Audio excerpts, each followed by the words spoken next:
Welcome to Bind EduTech, and this is a continued class in which we were discussing the text part of the chapter Should Wizard Hit Mommy? हम लोग इसका text पढ़ रहे थे जिसमें Jack नाम का फादर जो है वो जो नाम की अपनी 4 साल की बेटी को सैटरडे के दिन दिन में सुनाने का उसका ट्रेडिशन है। कहानी सुना करके उसको सुलाता है, ये ट्रेडिशन है। लेकिन 2 सालों में ये ट्रेडिशन अब बोरिंग टायरिंग लगने लगा है फादर को, क्योंकि फादर के पास अब कोई कहानी बचा नहीं है। He was out of stories, empty mind ये लिखा हुआ था। और फिर बताया गया कि उसके वैसे भी जितने कहानी सुनाते थे वो कहानियों का एक ही सेम बेसिक थीम होता था, और वो एक बेबी क्रिएचर के बारे में होता था। प्रॉब्लम्स उसको आते थे, आउल के पास जाता था, विजार्ड के पास भेजता था। आउल विजार्ड अपने मैजिक से ठीक करता था प्रॉब्लम, और उसके बाद विजार्ड मांगता था पेमेंट, पेनीज, वो सब चल रहा था। पेनीज, एक्स्ट्रा पेनीज मांगता था, फिर उसको पाने का तरीका भी बता देता था।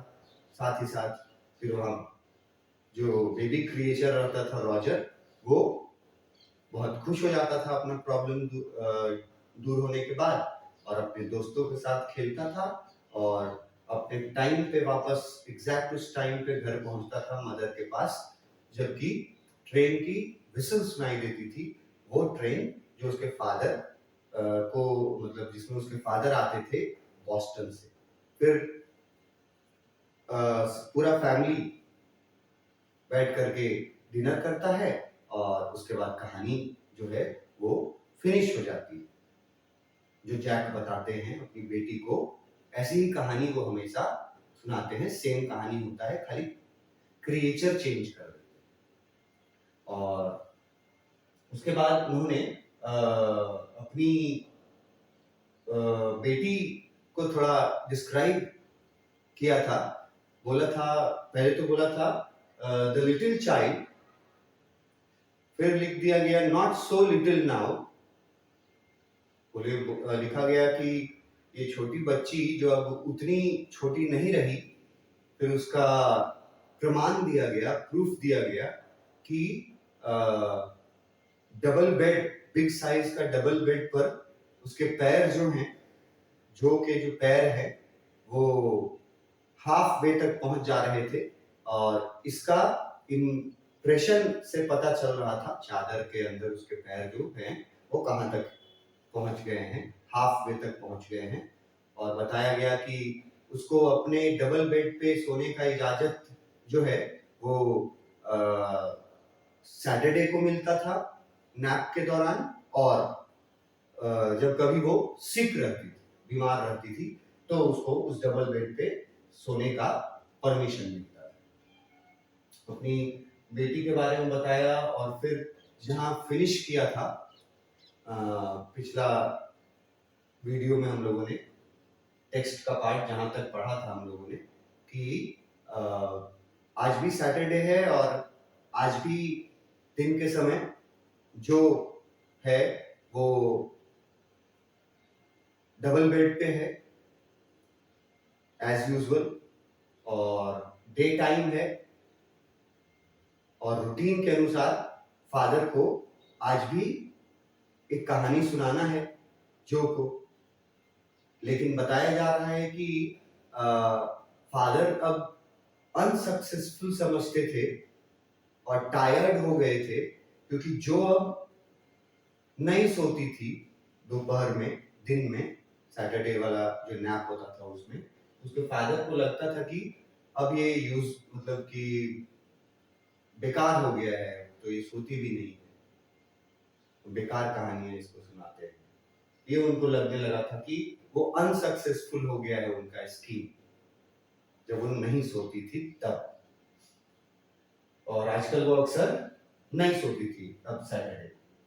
फिर उसके बारे में बताया गया कि वो अपने आप को अरेंज करती है बेड पर, डबल बेड पर, और फिर पिलो पर उसका फैट फेस, बिग फेस जो है वो पिलो पे रखती है, डीप इन द पिलो, और पर्दों के बीच से सनलाइट जो है वो ठीक उसके चेहरे पे पड़ रहा होता है, जो के चेहरे पर।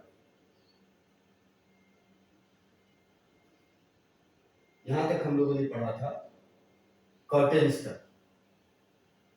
Shine, pillow, sunlight coming through curtains.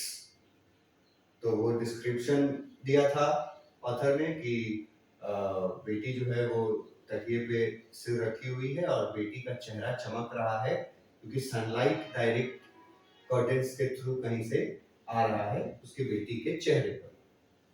It did not seem fantastic that some magic would occur and she would take her nap like an infant of 2. अब फादर क्या सोच रहे हैं, ठीक है, फादर का ये मन में चल रहा है, it did not seem fantastic को हम यहां लिखे हैं it did not appear that, ऐसा लगता था उनको, उनके मन में चल रहा था कि काश कोई मैजिक हो जाता, magic would occur, some magic would occur, मतलब कुछ जादू हो जाता है ऐसा, और जैसे कि उसकी बेटी जो है वो आराम से टेक हर नैप, आराम से वो अपना नैप पूरा करती, किसके जैसा, like an infant of 2 years। Infant word जिनको नहीं मालूम है वो लोग ठीक से देख लें इसको। इन्फेंट बहुत कॉमन वर्ड है। इन्फेंट मतलब होता है बहुत छोटा बच्चा, जब 1 साल का है, 2 साल का है, 3 साल का तक इन्फेंट उसको बोला जा सकता है। तो 2 साल में बेबीज इन्फेंट होते हैं, उस स्टेज को बोला गया है। जैसे चाइल्डहुड होता है, जैसे टीन एज होता है, जैसे एडल्टहुड होता है, जैसे ओल्ड एज होता है, वैसे ही हमारे लाइफ में जो पहला स्टेज आता है वो यही होता है, इन्फेंट स्टेज। जब हमारा जन्म होता है और उस समय से 2 साल 2.5 साल तक की उम्र को इन्फेंट स्टेज बोला जाता है। तो उसके फादर जो हैं वो सोच रहे थे कि काश कोई ऐसा जादू हो जाता कि जो को नींद आ जाता आराम से, जैसे वो तब सोया करती थी जब वो 2 साल की बच्ची थी, एन इन्फेंट ऑफ 2।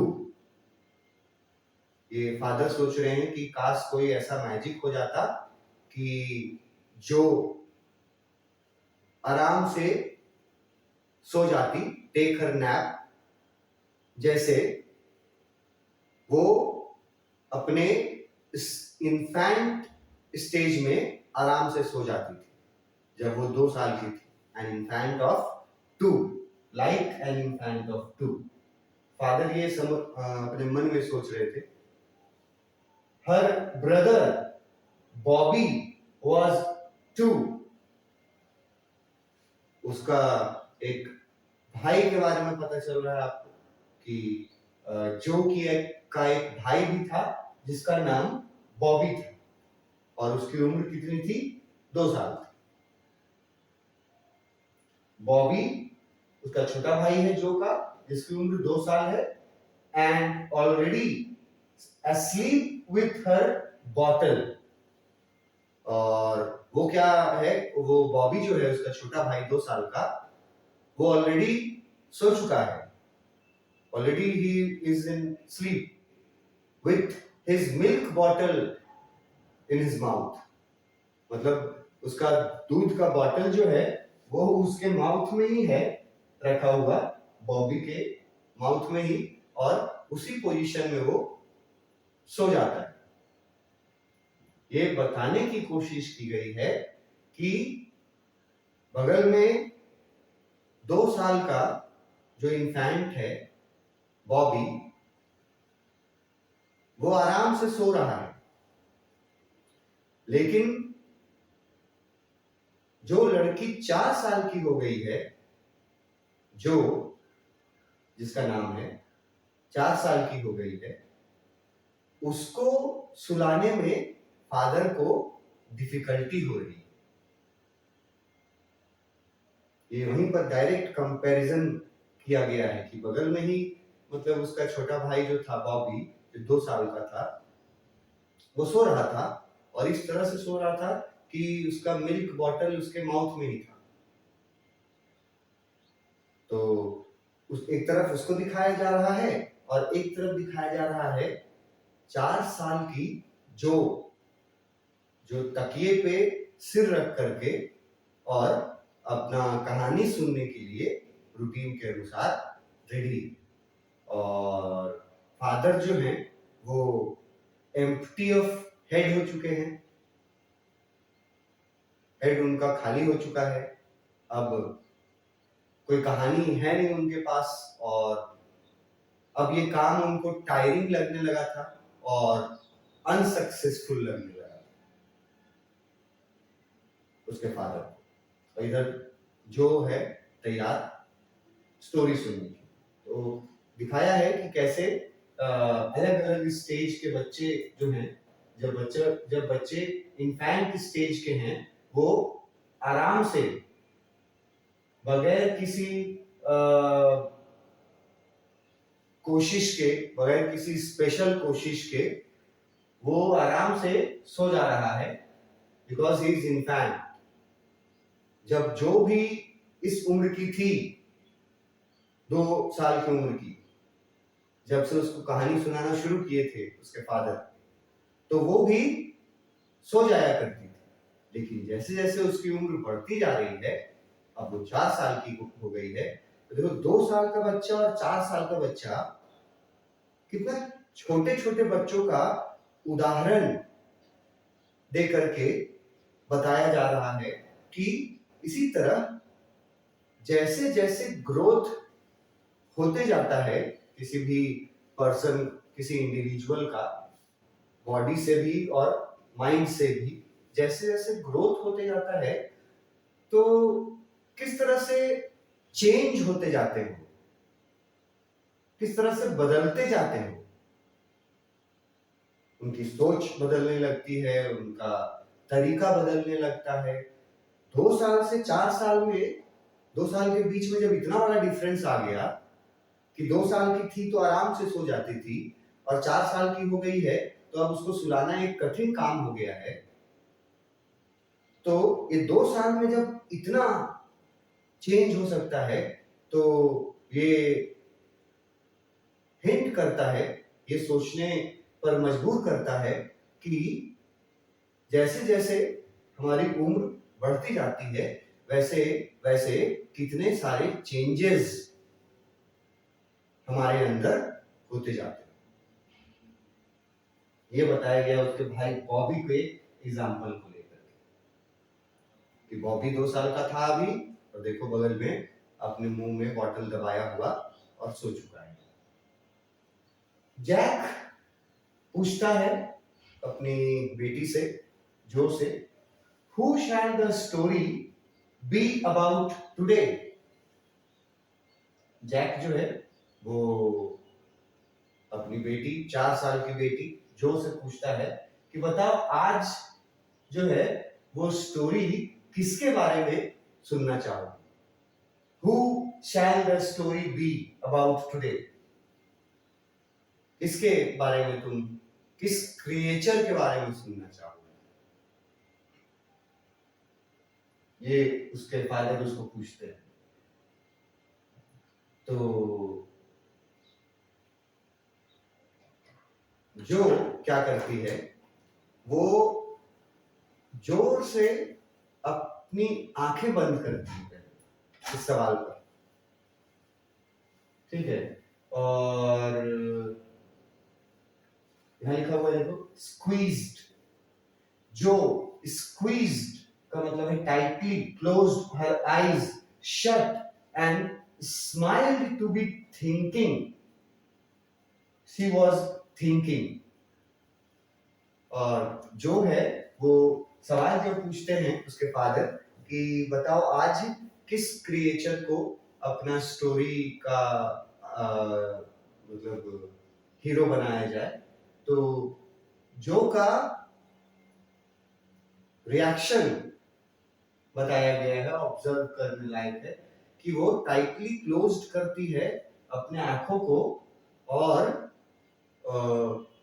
किसी सोच में डूबती है थोड़ी देर के लिए और स्माइल करती है कुछ सोच करके, और उसके बाद बोलती है रॉजर, ये नाम लिखा हुआ, क्योंकि सारा कहानी जो आज तक उसको सुनाया था जैक, उस सब कहानी में क्रिएचर अलग होता था लेकिन नाम तो रॉजर ही रहता था। तो जब उससे पूछा कि आज तुम कौन सा क्रिएचर का कहानी सुनना पसंद करोगी, तो जो है वो अपनी आंखें बंद करके स्माइल करती है, सोचती है, और रॉजर तो पहले ही डिसाइडेड था, तो पहले वो लिख दिया गया है। रॉजर वो बोल लेती पहले, जैसे पूछा जाता है कि आज तुम किस किस चीज के बारे में, किस क्रिएचर के बारे में कहानी सुनना पसंद करोगी, तो जो का आंसर रहता है रॉजर। एक वर्ड बोलती है क्योंकि रॉजर तो फिक्स था नाम। उसके बाद क्रिएचर के बारे में सोचने लगती है आंख बंद करके, कौन सा रॉजर को अब, किसको अब रॉजर बनाया जाए, कौन सा क्रिएचर को अब रॉजर बनाया जाए। वो एकदम आंख बंद करके सोचती है, स्माइल करती है, ठीक है। और जब वो आंखें खोलती हैं, हर आईज ओपन, कुछ सोच करके, कुछ स्माइल करके वो अपनी आंखें खोलती हैं, लिखा हुआ है हर मदर्स ब्लू। तो उसकी आंखों के बारे में बताया कि उसकी जो की आंखें अपनी मां की आंखों की तरह ब्लू कलर के थे, blue eyes like her mother. Objective question answers में पूछा जा सकता है ना, किस कलर के थे उसकी मदर का आईज और किस कलर का था जो का eyes, same colour, blue colour का, इसलिए यहां लिखा है मदर्स ब्लू। जो रॉजर नाम तो बोल लेती है कि रॉजर के बारे में कहानी सुनेंगे, लेकिन फिर क्रिएचर तय करने लगती है, सोचने लगती है और आंखें बंद कर लेती है सोचते वक्त, जोर से आंखें अपनी बंद कर लेती है। और जब आंखें खोलती है तो बताया गया है कि उसकी आंखें उसकी मदर की आंखों जैसा ही ब्लू कलर का था, और आंख खोलने के बाद वो क्रिएचर का नाम बोलती है स्कंक। अब ये वर्ड स्कंक वर्ड जो है हम कैरेक्टर्स में बताए थे, या स्मॉल क्रिएचर है। एक्चुअली में स्कंक एक छोटा सा मतलब एनिमल के कैटेगरी में आता है, और नॉर्मली ये जो स्कंक है ये कैसा दिखता है उसका एक पिक हम तुमको दिखा पाएंगे शायद। ये देखो, ये जो फोटो देख रहे हो, ये जो पिक है ये है स्कंक। ऐसा छोटा सा गिलहरी जैसा दिख रहा है, ठीक है, यही एक क्रिएचर है स्कंक, कुछ ऐसा दिखता है। तो इसी को चुनी थी सोफी आज के स्टोरी के लिए। रॉजर नाम तो पहले से तय था और सोच करके, आंखें खोल करके और बोलती है रॉजर स्कंक। ये हमारा आज का क्रिएचर होना चाहिए। ये स्कंक है, इस तरह का एक एनिमल होता है। स्कंक बोलती है रॉजर स्कंक के बारे में सुनिए। She said firmly, और वो अपनी बात जो है बहुत कॉन्फिडेंस के साथ रखती है।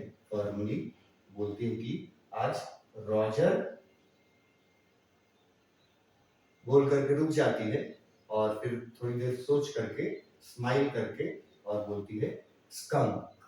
आज हम लोग रॉजर स्कंक के बारे में कहानी सुनी। और स्कंक कैसा क्रिएचर होता है वो मैंने आपको दिखाया। उसी तरह का क्रिएचर, उसी को स्कंक बोलते हैं। छोटा सा क्रिएचर है लाइक कैट और स्क्विरल, इसी तरह का एक प्रजाति है स्कंक। बोलती है कि आज हम लोग रॉजर स्कंक के बारे में सुनेंगे कहानी। वो ये बात फॉर्मली बोलती है। अ न्यू एनिमल, अब ये नया एनिमल था। A new animal, they must talk about skunks at nursery school. ये फादर जो है उसका ये कैरेक्टर जब वो चुनती है स्कंक का कैरेक्टर, वो एनिमल, तो उसके फादर जो हैं वो सोच रहे हैं कि ये जो स्कंक वर्ड इसके मन में आया, जो के मन में, ये जरूर उनके नर्सरी स्कूल में पढ़ाया जाता हो, तभी आया। नर्सरी स्कूल में स्कंक के बारे में उसने सुना होगा और इसीलिए वो चुनी है skunk character. Having a fresh hero momentarily stirred Jack to creative enthusiasm. अब जैक को एक नया हीरो जब मिल गया, नया हीरो, फ्रेश हीरो, किसको बोला जा रहा है? रॉजर स्कंक को। फ्रेश हीरो जब उसको मिला तो थोड़ी देर के लिए जैक भी इंथुजियास्टिक हो गया। क्रिएटिव एंड इंथुजियास्टिक,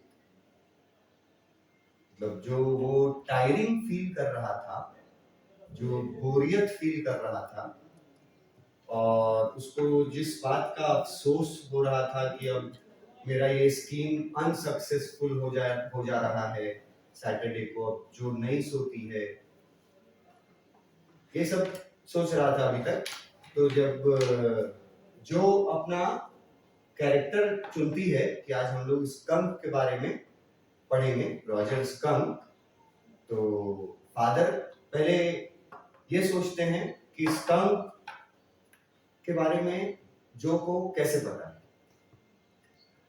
तो वो समझ जाते हैं कि ये स्कंक के बारे में जरूर वो लोग, they must talk about skunks at nursery school, कि नर्सरी स्कूल में स्कंक के बारे में कभी बात हुआ होगा, इसीलिए ये स्कंक चुनी। अब रॉजर जैक जो है उसको एक फ्रेश हीरो मिला है, मतलब नया क्रिएचर मिल गया स्कंक। तो थोड़ी देर के लिए, मोमेंटरी, थोड़ी देर के लिए रॉजर जो है वो इंथुजियास्टिक और क्रिएटिव हो जाता है। तो थोड़ी देर के लिए वो सारा टायर्डनेस भूल करके, सब कुछ भूल करके और उत्साहित हो जाता है और कहानी क्रिएट करने लगता है उसी स्टोरी लाइन पे, जिस स्टोरी लाइन पे वो पिछले 2 सालों से कहानियां सुनाते आ रहा था। स्टोरी लाइन वही रहेगा, देखिएगा। खाली क्रिएचर यहाँ अपने से चुनी है स्कंक। तो इसके आगे हम लोग नेक्स्ट वीडियो में करेंगे इसका एक्सप्लेनेशन, जल्दी में देख लेंगे। जो हम लोग अभी ये पैराग्राफ पूरा पढ़े जैक से लेकर के और यहाँ तक, ग्रेट इंथुजियाज्म, क्रिएटिव इंथुजियाज्म, तो इसका एक्सप्लेनेशन क्विकली देख लेंगे नेक्स्ट वीडियो में और फिर इसके आगे का टेक्स्ट जो है वो पढ़ेंगे।